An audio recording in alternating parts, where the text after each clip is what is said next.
Hey, Mike. What? Who's got next? What's good, y'all? It's your man, Hezo, and welcome back to the Blacktop, where I always got next, you feel me? So I'm actually having to record this video with my camera facing the other way, if that makes any sense, because the lighting in this room is just so bad during the day with the camera being right next to the window, all that type of shit. So that's besides the point. So we're here to talk about the NBA Finals, man. And Game 4 was last night, and that was probably the best game so far yet this NBA Finals. And that was just a hell of a game from start to finish. So before I get into everything, if y'all are new to my channel, go ahead and hit that subscribe button. Leave me a like. I'm on my way to my first 300. I'm right on the cusp. So I appreciate all the help I can get. And let's get right into it. Look at Curry, man. Just wide open and inspirational. Yes, sir. Just so inspirational, bro. Stephen Wardell Curry. Man, this dude has just been incredible this entire finals. Last night was just, that was probably his best NBA Finals game I have ever watched him play. He was shooting the lights out. He was just single-handedly carrying the Warriors on his back, man. Like, Draymond has essentially been a no-show.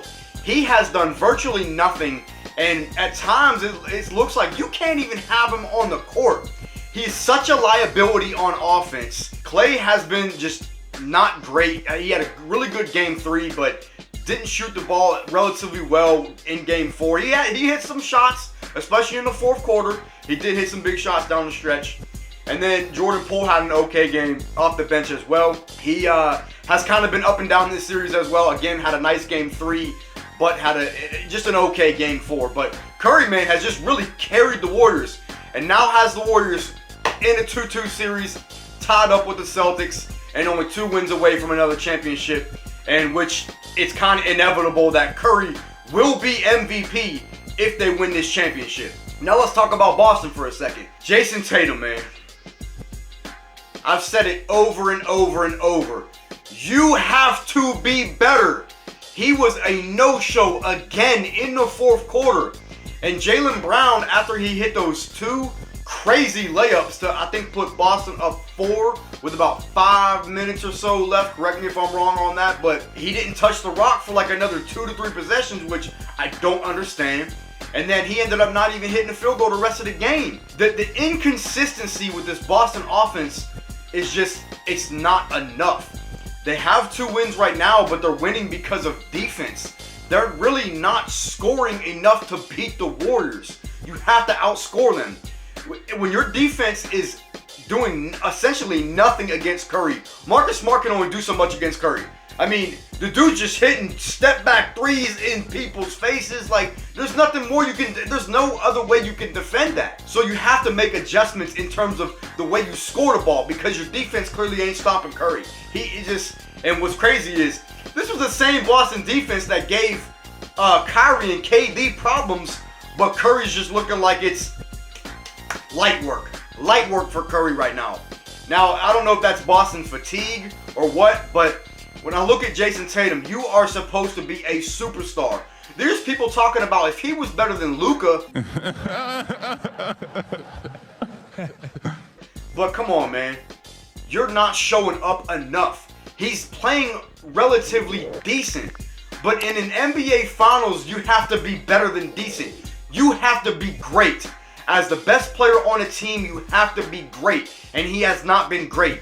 Jaylen Brown hasn't been great. He's been good, not great. It's just those 2 players, those 2 stars, have just not really performed up to what they need to in order for Boston to win this series. Last night, Boston had the game in their hands. I mean, Marcus Smart took 2 contested threes down the stretch of the game. I think when they were down 3, correct me if I'm wrong, or in a tie game. I can't really remember how it exactly played out.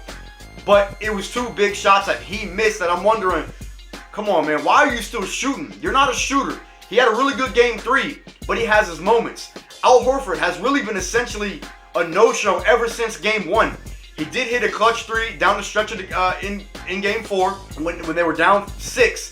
He hit a 3 in the corner to cut it to 3. But come on, man, like, these guys have to step up. Robert Williams is a defensive anchor. He's doing everything he can on defense to get stops and everything. Grant Williams has essentially been a no-show. Peyton Pritchard didn't do shit last night. The role players for Boston just did not do anything last night. Derek White was the only one that really had a pretty decent game. Other than, obviously, Jalen had a pretty good game overall. But, again, just wasn't enough. I think he finished with like 21 points. That's not enough. That's not enough in NBA Finals as a number 2 option. Tatum has to average close to 30. Jalen Brown has to average close to 25 if they're going to have a chance to beat Curry, because he's single-handedly beating the Celtics right now in a 2-2 series.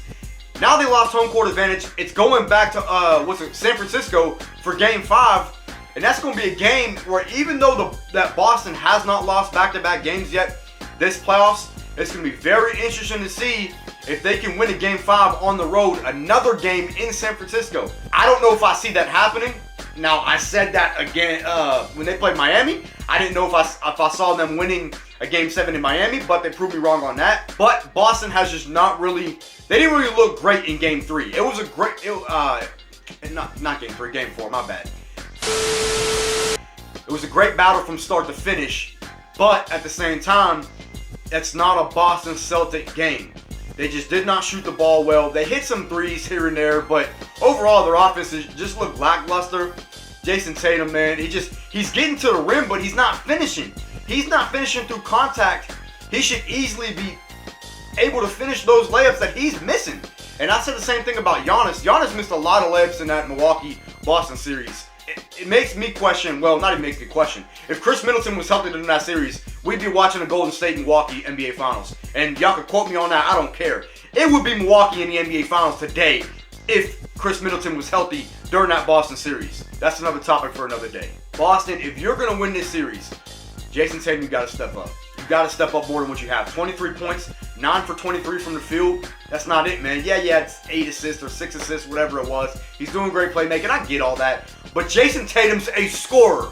Kobe was his role model, his mentor, all that, who he looked up to. Boy, if you don't stop that Kobe posting and get in your bag, because you are not looking like Kobe right now. And I'm not expecting him to look like Kobe. So don't get me wrong on that. I'm not expecting him to be Kobe. But you got to get into that mentality where you're supposed to be a killer. You're supposed to take the life out of Golden State with your offensive ability. He's a 3-level scorer. He can do it. We've seen him put up 46 on the road in Milwaukee against the Bucks to push it to 7. Where is that Jason Tatum? Goodness gracious, man. This boy got me fired up. Andrew Wiggins is somebody I want to touch on real quick. Andrew Wiggins had a pretty good game last night. I actually forgot to mention him when I was talking about Steph Curry's health. He's actually probably been their second most consistent player in this series. Andrew Wiggins, it's really funny to me that people still call Andrew Wiggins a bust. I just want to look at it and say, how is this dude a bust? Now, granted, he has not lived up to number 1 pick expectations, but to say that this dude is a bust is just pure ignorance. That just tells me that you do not watch the game of basketball if you legitimately think that Andrew Wiggins is a bust. I've seen it on Twitter. I've seen it before the season, even before he was named an All-Star. Even before he was named an All-Star, he still was not a bust. A dude that continuously averages 8 to 20 a game is not a bust. I don't care about the expectations. He's not a bust. A bust is someone like Greg Oden or Hasheem Thabeet. Someone that just completely shit the bed in the NBA and is now out the league or had a short stint in the NBA because they just could not produce. That's not Andrew Wiggins. Andrew Wiggins is a scorer. He can score the basketball. He plays defense. Andrew Wiggins was far from a bust. Stop the Andrew Wiggins slander. That is pretty much it. That is pretty much it, man. That's all I have. This was more of a rant video because I'm kind of rooting for the Celtics. I won't lie. I'm still a neutral basketball fan, but I am kind of rooting for the Celtics because I want to see Jaylen Brown win. Jaylen Brown is one of my favorite players. If y'all have followed me up until this point, Jaylen Brown is one of my favorite players, and I do want to see somebody else win other than Curry and that same core. Credit to them for being able to get back after all the adversity that they have fought, but I just want to see somebody else win. I'd like to see Horford win the championship. He definitely deserves it. Jason Tatum deserves it. I would really like to see what that's going to do for his talk. Now, granted, I just got them talking about the way he's performing. That's a different topic. I really want to see somebody else win. So I'm going to pretty much leave it there, man. Let me know what y'all think in the comments. Did y'all watch Game 4 last night? We got Game 4 on Monday night. I'm going to probably record the video right after the game because of the lighting in my room is just, It's not very good, so I gotta record the video at night and then I'll upload it the next day. That's about it. Leave a like, and I will catch y'all next episode.